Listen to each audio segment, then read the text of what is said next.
بسم اللہ الرحمن الرحیم۔ حضرت عبداللہ بن مسعود رضی اللہ عنہ فرماتے ہیں کہ میں حضرت صلی اللہ علیہ وسلم کی خدمت میں حاضر ہوا۔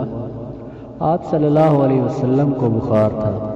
میں نے عرض کیا یا رسول اللہ صلی اللہ علیہ وسلم، آپ صلی اللہ علیہ وسلم کو تو سخت بخار ہے۔ آپ صلی اللہ علیہ وسلم نے فرمایا ہاں، مجھے اتنا بخار ہوتا ہے جتنا تم میں سے 2 آدمیوں کو ہوتا ہے۔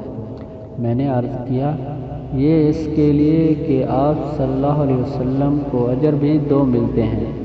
آپ صلی اللہ علیہ وسلم نے فرمایا جی ہاں، یہ اسی طرح ہے جس مسلمان کو کوئی کانٹا یا اس سے بڑھ کر کوئی تکلیف پہنچتی ہے، اللہ تعالیٰ اس سے اس کا گناہ مٹاتے ہیں اور اس کے گناہ اس سے اس طرح گرتے ہیں جس طرح درخت اپنے پتے گراتا ہے۔